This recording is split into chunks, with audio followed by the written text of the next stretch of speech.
મિત્રો આગળ આપણે સ્વાધ્યાયના 20 દાખલા સુધી આપણે જોયું.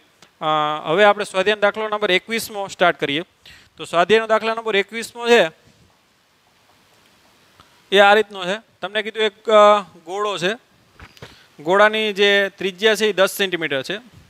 એના કેન્દ્રમાં એક અજ્ઞાત વિદ્યુતભાર છે અને અજ્ઞાત વિદ્યુતભારને કારણે 20 સેન્ટીમીટર અંતરે તમને વિદ્યુત ક્ષેત્ર આપી દીધું કે વિદ્યુત ક્ષેત્ર છે 1.5 ગુણ્યા 10 પ્લસ 3 ન્યૂટન અપોન કુલમ. આટલું હું આપી દીધું આ પોઈન્ટ આગળ વિદ્યુત ક્ષેત્ર. માનો કે આ અંતર આર છે, જે કેટલું આપી દીધું તમને 20 સેન્ટીમીટર. અને ત્યાં વિદ્યુત ક્ષેત્ર આપી દીધું તમને. તમને કીધું કે આ જે અજ્ઞાત વિદ્યુતભાર છે એને મેળવો. તો આપણે ખબર છે કે આ ગોળાના અહીંથી કેન્દ્રને કારણે અહીંથી અહીંયા વિદ્યુત ક્ષેત્ર કેટલું હશે? તો આપણે ખ્યાલ છે ઈ બરાબર કેટલું હશે? કે ક્યુના છેદમાં આર સ્ક્વેર. માટે ક્યુ બરાબર શું થાય? તો કે ઈ આર સ્ક્વેર ના છેદમાં કેટલું થાય? કે. કિંમત જ મૂકવાની છે. ઈની કિંમત કેટલી છે? -1.5 ગુણ્યા 10⁻³ ગુણ્યા આર સ્ક્વેર એટલે 20. 20 એટલે કેટલું થાય? 20 ગુણ્યા 10⁻², એનો વર્ગ ના છેદમાં કે. કે એટલે 9 ગુણ્યા 10⁹. તો વિદ્યુતભાર કેટલો આવશે? આને કારણે ત્રિજ્યાવર્તી અંદર તરફ ક્ષેત્રરેખા દાખલ થાય. એનો મતલબ કે આ વિદ્યુતભાર કેવો હશે? ઋણ હશે. બરાબર, જે આવશે ઓલરેડી અહીંયા. ઓકે, તો કેલ્સીમાં ફટાફટ કરી નાખીએ. ચાલો, 1.5 ગુણ્યા 400/9, તો એ આવશે 66.67. આ વિદ્યુતભાર કેટલો આવશે? -66.67 ગુણ્યા 10 ની કેટલી આવશે? આ 3, આ -4 એટલે -1 ઉપર આવે તો -9. -1 ને -9 કેટલી થાય? -10. એટલે આ વિદ્યુતભાર કેટલો આવશે? ક્યુ બરાબર -6.7 પર કરી નાખીએ. 6.6 છે એટલે -6.7 ગુણ્યા 10 કેટલી થઈ? આ પોઈન્ટ આ બાજુ લઈ આવો એટલે 9. એટલે 10⁻9 કુલમ અથવા તો -6.7 નેનો કુલમ પણ કહી શકો. તો આ રીતે આરામથી અજ્ઞાત વિદ્યુતભાર મેળવી શકાય. સ્વાધ્યાય દાખલા નંબર 22નું ટાઇટલ લખો. આ લખી લ્યો. તમને કીધું કે સમાન વિદ્યુતભારિત ગોળો છે.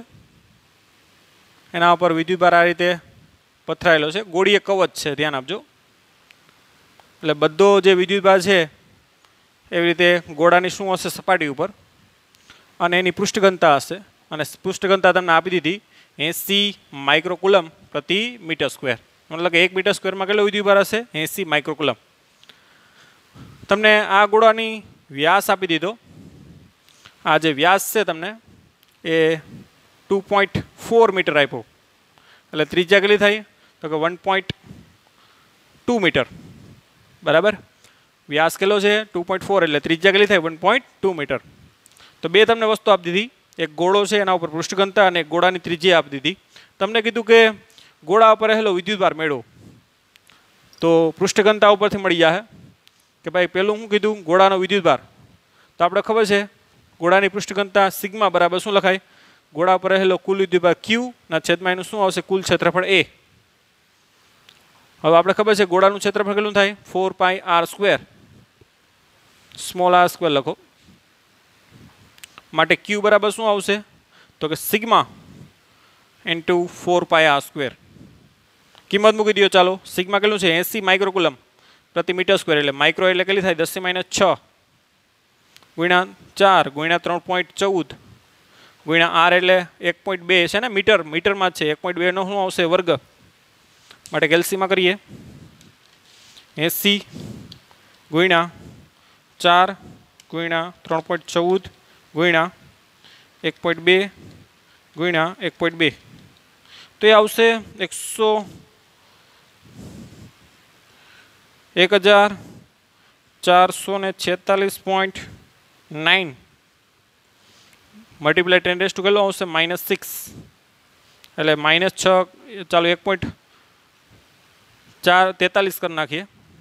આ પોઈન્ટ અહીંયા આવે તો 3 કાઢી નાખીએ એટલે કેટલી આવશે -3 એટલે 1.43 મિલીકુલમ પણ લખી શકો. તો આ રીતે ગોળા ઉપર રહેલો કુલ વિદ્યુતભાર કેટલો હશે 1.43 મિલીકુલમ. તો એકદમ સિમ્પલ છે. આ રીતના તો પ્રેક્ટિસ આપણે ઓલરેડી કરી જ ચૂક્યા છીએ જ્યારે થિયરી ચાલી ત્યારે. હવે બીજો ક્વેશ્ચન શું પૂછ્યો તમને કે આ ગોળાની સપાટીમાંથી નીકળતું ફ્લક્સ મેળવો. કંઈક અહીંથી ક્ષેત્રરેખા આવી રીતે નીકળતી જ હોય બહાર લંબરૂપે, એ આપણે ખ્યાલ છે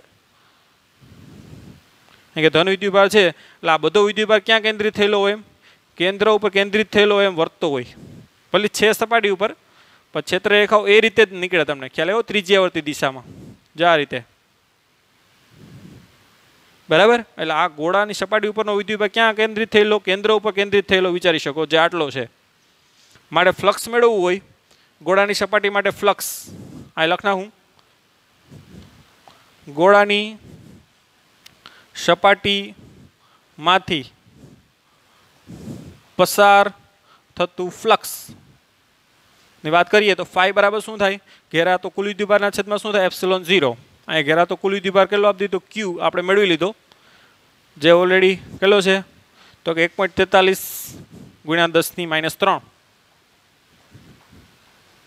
છેદમાં એપ્સિલોન 0 ની કિંમત 8.85 મલ્ટીપ્લાય 10⁻12. માટે સપાટીમાંથી નીકળતું ફ્લક્સ 1.43 ભાગ્યા કેટલા આવશે? 8.85. તો એ આવશે 0.16 ગુણ્યા 10 ની કેટલી આવશે તો કે -12 ઉપર જાય, +12, અને +12 માંથી 3 જાય તો કેટલી આવશે? 9. તો એ આવશે 1.6 ગુણ્યા 10⁸ newton metre square upon coulomb. તો આ રીતે આરામથી સપાટીમાંથી નીકળતું હું મેળવી શકો? ફ્લક્સ મેળવી શકો. હવે દાખલા નંબર સ્વાધ્યાય દાખલા નંબર 23નું ટાઇટલ મારો આ લખી લ્યો. સ્વાધ્યાય દાખલા નંબર 23 તમને કીધું કે એક અનંત લંબાઈનો વિદ્યુતભારિત તાર છે જેના ઉપર વિદ્યુતભાર આવી રીતે સતત પથરાયેલો છે. અનંત લંબાઈનો છે, ધ્યાન આપજો. જે આપણે ઓલરેડી થિયરી ભણી ગયા ને આ ટાઈપના દાખલા ઓલરેડી કરી પણ લીધા. એના ઉપર વિદ્યુતભારની કઈ ઘનતા હોય તો કે રેખીય ઘનતા હોય, લેમ્ડા. એને કારણે તમને કીધું કે ભાઈ આર અંતરે, આર બરાબર કેટલા તો કે 2 સેન્ટીમીટર અંતરે અહીંયા વિદ્યુત ક્ષેત્ર આપી દીધું તમને E બરાબર 9 ગુણ્યા 10⁴ ન્યૂટન અપોન કુલમ આપી દીધું. એક અનંત લંબાઈનો તાર છે, વિદ્યુતભારની રેખીય ઘનતા લેમ્ડા આપણે મેળવવાની કીધી છે. કેટલા અંતરે વિદ્યુત ક્ષેત્ર આપી દીધું તો કે 2 સેન્ટીમીટર અંતરે વિદ્યુત ક્ષેત્ર આટલું આપી દીધું. તો ટૂંકમાં વિદ્યુતભારની રેખીય ઘનતા મેળવો. આપણે ખ્યાલ છે સૂત્ર કે અનંત લંબાઈના તારને કારણે વિદ્યુત ક્ષેત્ર કેટલું હોય? લેમ્ડાના છેદમાં 2πε0r. હવે 2 વડે ગુણ નાખો ને 2 વડે ભાંગ નાખો તો સિમ્પલ પડે કિંમત મૂકવી. 2 વડે ગુણ નાખો એટલે 2 લેમ્ડાના છેદમાં 2 વડે ભાંગો એટલે કેટલું થાય? 4πε0 × r. હવે 1/4πε0 એટલે શું લખાય? k લખાય. એટલે આને આ રીતે પણ લખાય 2k લેમ્ડાના છેદમાં શું લખાય? r. તો k ની કિંમત લખવી સરળ રહે. એટલે માટે તમારે લેમ્ડા મેળવવું હોય તો લેમ્ડા કેટલો આવશે તો કે ER ના છેદમાં શું આવશે? 2k. E ની કિંમત કેટલી છે? 9 ગુણ્યા 10⁹ r એટલે તો કે 2 ગુણ્યા 10⁻², 2 સેન્ટીમીટર છે એટલે છેદમાં 2k એટલે 2 k એટલે 9 ગુણ્યા 10⁹. સોરી, આ E ની કિંમત કેટલી છે? 2 ગુણ્યા 10⁴ છે, બરાબર. જોઈ શકો અહીંયા. તો 9 ઉડી જશે. આ કેલ્સીની જરૂર ખાસ નહીં પડે, આ 2 પણ ઉડી જાય. માટે લેમ્ડા બરાબર કેટલું આવશે તો કે અહીંયા 10⁻², 4 માંથી -2 જાય તો 2, અને 10⁻9 ઉપર આવે તો -9, -9 માંથી 2 જાય તો કેટલી આવશે? -7. એટલે કેટલી આવશે? 10⁻7. એકમ શું થાય? Coulomb upon metre. તો આ રીતે આરામથી તમે વિદ્યુતભારની રેખીય ઘનતા જે મેળવવાની છે એ મેળવી શકો. દાખલા નંબર નેક્સ્ટનું ટાઇટલ લખો, આ લખી લ્યો. દાખલા નંબર 24.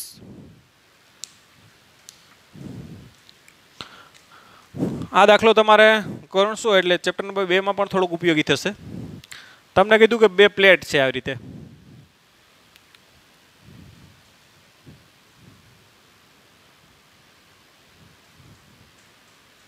આ પ્લેટ, આ વિદ્યુતભારિત ધન પ્લેટ છે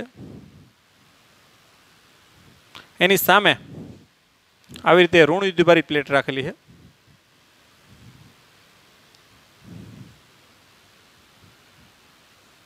ઓકે, અંદરનો વિદ્યુતભાર કેવો છે? ઋણ. આ બે પ્લેટ આવી રીતે પડી છે, ધ્યાન આપજો. આ ધન પ્લેટ છે અને આ ઋણ પ્લેટ આ રીતે પડેલી છે સામસામે. ઓકે, અને અનંત લંબાઈની પ્લેટ છે એમ માનવાનું થાય તમારે. આના ઉપર વિદ્યુતભારની પૃષ્ઠ ઘનતા પ્લસ સિગ્મા હોય, આના ઉપર વિદ્યુતભારની પૃષ્ઠ સિગ્મા શું હોય? માઇનસ સિગ્મા હોય. અને એ તમને આપી દીધી વિદ્યુતભારની પૃષ્ઠ ઘનતા સિગ્મા 17 ગુણ્યા 10⁻³ આપી -22 coulomb upon metre square. Okay,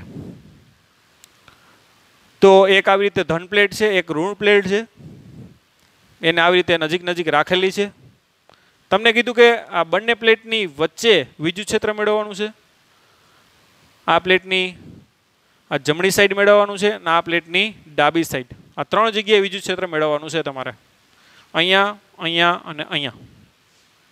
તો પહેલાં આપણે વચ્ચે મેળવીએ. ચાલો, બે પ્લેટોની વચ્ચે વિદ્યુત ક્ષેત્ર, માનો કે આ એ પોઈન્ટ કહી દઉં, આ બી અને આ સી આગળ. તો બી આગળ પહેલાં વિદ્યુત ક્ષેત્ર મેળવીએ.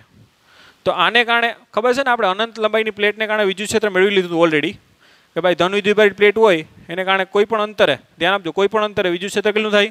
E બરાબર સિગ્માના છેદમાં શું થાય? 2ε0, જે આપણે ઓલરેડી મેળવી ગયેલ જ છે. તો એ અનંત લંબાઈની પ્લેટ જ છે, એને કારણે આને કારણે વિદ્યુત ક્ષેત્ર કેટલું કહી દઈએ? તો કે E1. અને આને કારણે વિદ્યુત ક્ષેત્ર કેટલું કહી દઈએ? E2. હવે ધન વિદ્યુતભારમાં ક્ષેત્રરેખા બહાર નીકળતી હોય અને ઋણમાં શું થતી હોય? દાખલ થતી હોય. એટલે આ પ્લેટનું વિદ્યુત ક્ષેત્ર E2.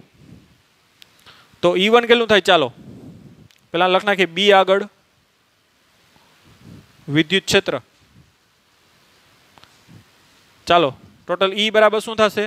તો કે બે સેમ દિશામાં છે એટલે શું થાય? સરવાળો. એટલે E1 પ્લસ શું થાય? E2. બે એક જ દિશામાં છે. ચાલો E1 ની કિંમત મૂકો. E1 એટલે શું થાય? સિગ્માના છેદમાં 2ε0. અને E2 એટલે પણ સિગ્મા જ છે, માઇનસ સિગ્મા નથી લખવાનું, કે ઓલરેડી એની ડાયરેક્શન આપણે લઈ લીધી. એટલે શું આવશે? સિગ્માના છેદમાં 2ε0. માટે ટોટલ કેટલું આવશે? 2 સિગ્માના છેદમાં 2ε0. એટલે બે બે કટ થઈ જાય. એટલે અંદર વિદ્યુત ક્ષેત્ર કેટલું આવશે? સિગ્માના છેદમાં ε0. હવે સિગ્મા તો તમને આપેલી છે 17 ગુણ્યા 10⁻22. એટલે મૂકી દો 17 ગુણ્યા 10⁻22 ના છેદમાં ε0 8.85 મલ્ટીપ્લાય 10⁻12. તો બંને પ્લેટની વચ્ચે વિદ્યુત ક્ષેત્ર કોઈ પણ બિંદુએ આવશે, કેમ કે વિદ્યુત ક્ષેત્ર અહીંયા અહીંયા અહીંયા બધી જગ્યાએ આટલું જ થશે, એક અંતર ઉપર આધારિત નથી, એ આપણે ખ્યાલ છે. 17 ભાગ્યા 8.85 તો એ આવશે 1.92 ગુણ્યા 10 ની કેટલી આવશે? તો કે -22 12 એટલે કેટલે આવશે? -10 ન્યૂટન અપોન કુલમ. તો આ રીતે બે પ્લેટની વચ્ચે વિદ્યુત ક્ષેત્ર આરામથી મેળવી શકો. હવે અહીંયા ધ્યાન આપો, અહીંયા વિદ્યુત ક્ષેત્રની વાત આવે તો આને કારણે વિદ્યુત ક્ષેત્ર E1 આમ હશે, અને આ ઋણ પ્લેટને કારણે વિદ્યુત ક્ષેત્ર કઈ તરફ હશે? આમ હશે, E2. એટલે અહીંયા વિદ્યુત ક્ષેત્ર તમે એ આગળ જોવો તો E કહી દો તો સિગ્માના છેદમાં શું આવે? 2ε0. ટૂંકમાં અહીંયા E બરાબર શું આવે? E1 - E2, કે બંને વિદ્યુત ક્ષેત્ર પરસ્પર કેવા છે? વિરુદ્ધ. એટલે સિગ્માના છેદમાં 2ε0 માઇનસ સિગ્માના છેદમાં 2ε0 એટલે કેટલું થઈ જાય? 0. એટલે એ પોઈન્ટ આગળ વિદ્યુત ક્ષેત્ર કેવું હશે? 0 હશે. આ બી પોઈન્ટ આગળ તો ઓલરેડી આપણે EB કહી દો તો મેળવી લીધું છે. અને અહીંયા સી પોઈન્ટ આગળ પણ વિદ્યુત ક્ષેત્ર કેવું થાય? 0 થાય. કે આને કારણે અંદર તરફ હશે અને આને કારણે કેટલું હશે? બહાર તરફ. બંને કેવા થાય? વિરુદ્ધ થાય. એટલે અહીંયા પણ વિદ્યુત ક્ષેત્ર એકબીજાને અસર નાબૂદ કરી નાખે. જેવી રીતે અહીંયા 0 થાય એમ આ બાજુ પણ કેવું થાય? 0 થાય. તો બંને પ્લેટની બહાર વિદ્યુત ક્ષેત્ર 0 હશે, બંને પ્લેટની વચ્ચે વિદ્યુત ક્ષેત્ર કેટલું હશે? તો કે સિગ્માના છેદમાં ε0 અને કિંમત મૂકી દો તો આટલું. તો આ રીતે આરામથી કરી શકાય. અને જ્યારે આપણે કેપેસિટરનો ટોપિક લેશું ચેપ્ટર નંબર 2 માં, ત્યારે આ જ વસ્તુ ત્યાં યુઝ પણ થવાની છે. બરાબર, પ્લેટો આ રીતે છે. ઓકે, નેક્સ્ટ દાખલો જોઈએ.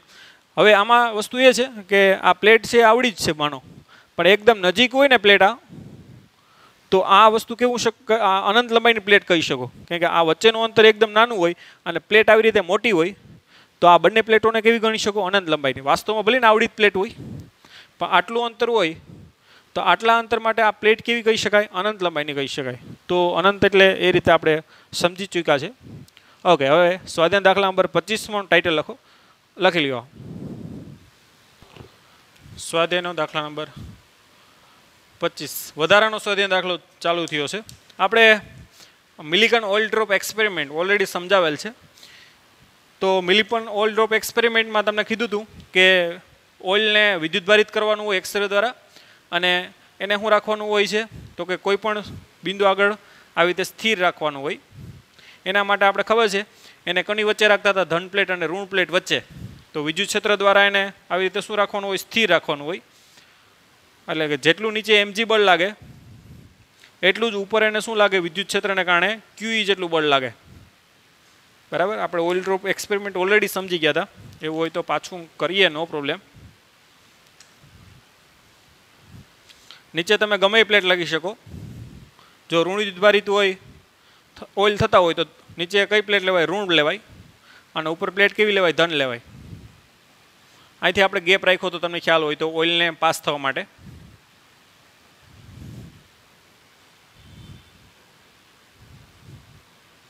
ઓકે,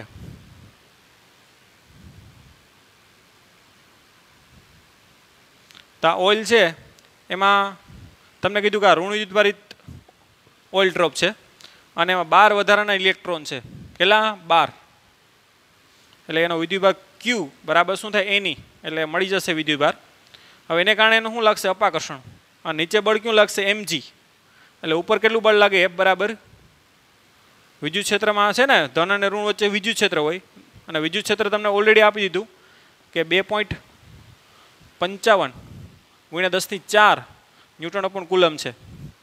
એને કારણે F બરાબર ઉપર કેટલું બળ લાગશે? QE જેટલું બળ લાગશે. ધ્યાન આપજો.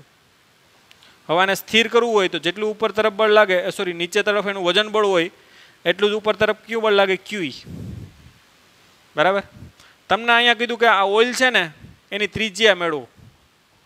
ઓઇલ ડ્રોપ છે એની શું મેળવો? ત્રિજ્યા. તો મિલિકન ઓઇલ ડ્રોપ એક્સપેરિમેન્ટ છે એના ઉપરથી ટૂંકમાં એક જેવો તો પણ ખ્યાલ હોય તો તમને આખું ચિત્ર મગજમાં આવે. તો આ ઓઇલ ડ્રોપ છે ને આપણે બેલેન્સ રાખવાનું છે. આમાં ઇલેક્ટ્રોનની સંખ્યા કેટલી આપી તમને? 12 આપી. એટલે કે ઓઇલ કેવું છે? ઋણ વિદ્યુતભારિત છે. એટલે જેટલું અહીંથી અપાકર્ષણ લાગે, ટૂંકમાં જેટલું બળ ઉપર તરફ F બરાબર ખબર છે વિદ્યુતભારમાં કોઈ Q વિદ્યુતભાર વિદ્યુત ક્ષેત્રમાં હોય તો કેટલું બળ લાગે? F બરાબર QE જેટલું બળ લાગે. એટલું જ નીચે બળ ક્યું લાગે? mg. અહીંયા શ્યાનતા બળને આપણે અવગણીએ છીએ. હવે આ ઓઇલ ડ્રોપ છે એની ત્રિજ્યા તમને મેળવવાની કીધી. તો પહેલાં તો આ બેલેન્સનો ઉપયોગ કરી અને દળ મળશે. પછી ઘનતા પણ તમને આપી દીધી કે ભાઈ આ ઓઇલ છે એની ઘનતા 1.26 ગ્રામ પર સેન્ટીમીટર ક્યુબ છે. તો પહેલાં દળ મળશે અને ઘનતા આપી દીધું. તો એ દળ ઉપરથી ઘનતા આપી દીધી, ઘનતા આપી દીધી એટલે કદ મળીએ. ઘનતા બરાબર દળના છેદમાં કદ, અને એના ઉપરથી શું મળશે તમને? ત્રિજ્યા. તો પહેલાં તો આપણે દળ મેળવી લઈએ. ચાલો, તો આ ઓઇલ છે સ્થિર છે, બેલેન્સ છે. તો એના માટે શું લખી શકો? ઓઇલના સંતુલન માટે જેટલું ઉપર તરફ બળ F બરાબર QE લાગે એટલું જ નીચે ક્યુ બળ લાગતું હોય mg. માટે m બરાબર શું થાય? QE ના છેદમાં g. હવે Q વિદ્યુતભાર તમને નથી આપ્યો, પણ Q બરાબર ખબર છે આપણે એની વિદ્યુતભારનું ક્વોન્ટમીકરણ. ઇલેક્ટ્રોનની સંખ્યા 12 આપી. એટલે Q બરાબર શું થાય? Ne ઇન્ટુ E ના છેદમાં g. ચાલો, n એટલે ઇલેક્ટ્રોનની સંખ્યા 12 આપી. ઇલેક્ટ્રોનનો વિદ્યુતભાર 1.6 ગુણ્યા 10⁻⁻⁹ વિદ્યુત ક્ષેત્ર આપી દીધું 2.55 ગુણ્યા 10⁴ છેદમાં જીની કિંમત પણ તમને આપી દીધી 9.81 લેવાની કીધી તમને. ઓકે, તો આપણે દળ મેળવી લઈએ. ચાલો, ઓઇલનું દળ મેળવી લઈએ. 12 ગુણ્યા 1.6 ગુણ્યા 2.55 ઓકે ભાંગા 9.81. તો એ આવશે 4.99. એટલે 5 પણ લખી શકો. 5 મલ્ટીપ્લાય 10⁻⁴ 19માંથી 4 જાય તો કેટલા આવશે તો કે -15 કેજી। તો આ રીતે ઓઇલનું આપણે શું મળી ગયું દળ મળી ગયું। હવે દળ ઉપરથી ઘનતા આપી દીધી એટલે કદ મળશે તમને। ચાલો આ લખી લીધું, આ લખી લ્યો।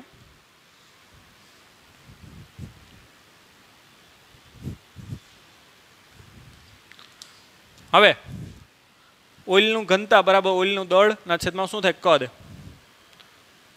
કદ ઓઇલ છે એક ગોળો માની શકો, બિંદુવત છે એટલે બૂંદ છે એટલે, અને ગોળાનું કદ કેટલું થાય 4/3 પાઈ r નો ક્યુબ। આપણે તો r ક્યુબ ને કરતા કરવાનું છે એટલે r ક્યુબ બરાબર કેટલું થાય છેદનો છેદ અંશ 3m ના છેદમાં શું થાય 4 પાઈ રો, કારણ કે આપણે ત્રિજ્યા મેળવવાની છે માટે r ક્યુબ બરાબર કેટલું હશે 3। દળ કેટલું આવ્યું આપણે તો કે 5 ગુણ્યા 10⁻15 ના છેદમાં 4 મલ્ટીપ્લાય 3.14 અને રો કેટલે આપી તમને 1.26 ગ્રામમાં છે, ધ્યાન આપજો। તો એના કેજીમાં ફેરવું હોય તો કેટલા આવશે 10⁻3 કેજી પ્રતિ મીટર ક્યુબ બરાબર। ગ્રામ પ્રતિ સેન્ટીમીટર ક્યુબમાં ખબર છે ઉપર 10⁻3 આવે અને છેદમાં 10⁻2 નો વર્ગ ઘન કેટલો આવે 10⁻6 એટલે ઉપર જાય તો કેટલી થાય +3 બરાબર। તો એ કેમ આવી જાય કેજી પ્રતિ મીટર ક્યુબમાં। ઓકે એટલે કેટલે આવશે 1.26 ગુણ્યા 10⁻3 કેજી પ્રતિ મીટર ક્યુબ। તો આર ઘનની કિંમત પેડવા મળી લે કેલ્સીથી, પછી ઘનમૂળ કાઢતા તો આપણે કેલ્સીથી આવડે છે, ઓલરેડી મેં તમને શીખવાડેલ છે। 3 ગુણ્યા 5 ભાગ્યા 4 ભાગ્યા 3.14 ભાગ્યા 1.26 તે આવશે 0.9478 ગુણ્યા 10 ની કેટલી આવશે તો કે આ 3 ઉપર આવે -3, 15 ને 3 કેટલી થાય 18। હવે આનું ઘનમૂળ કાઢવાનું છે।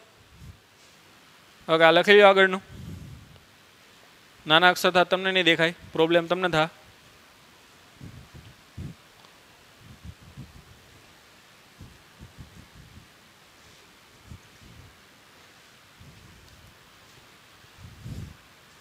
તો r બરાબર કેટલું આવશે તો કે 0.9478 એનું ઘનમૂળ અને 10⁻18 નું ઘનમૂળ કેટલું આવશે 10⁻6 6 તેરી 18 3 3 ઉડીએ એટલે 10⁻6। ઓકે ચાલો આનું ઘનમૂળ કાઢીએ આપણે કેલ્સીથી। આપણે શું કરતા 0.9478 એનું ઘનમૂળ કાઢવું હોય તો શું કરીએ આપણે તો કે 10 વખત વર્ગમૂળ લેવાનું થાય। પહેલાં 1 2 3 4 5 6 7 8 9 ને 10, ત્યારબાદ -1 પછી ભાગ્યા 3 ઘનમૂળ છે એટલે, પછી હું +1 થઈ ગયું। પછી આપણે શું કરતા હતા ગુણા બરાબર 10 વખત કરવાનું થાય, ગુણ્યા બરાબર 10 વખત 1 2 3 4 5 6 7 8 9 10 તો એ આવશે 0.982 ગુણ્યા 10 ની કેટલી આવશે -6। તો ટૂંકમાં એ કેટલો આવશે 9.8 ગુણ્યા 10 ની માઇનસ કેટલી આવશે 5 મીટર। તો આ રીતના જવાબ મળી શકાય। અને જો તમારે એને mm માં લખવું હોય મિલીમીટર તો 9.8 ગુણ્યા 10 ની કેટલી આવશે સોરી અહીંયા 1 પોઈન્ટ આ બાજુ લઈ ગયા એટલે કેટલી આવશે 10⁻7 સોરી બરાબર, કારણ કે પોઈન્ટ આ બાજુ લઈ ગયા એટલે 10 કેટલી આવશે 7।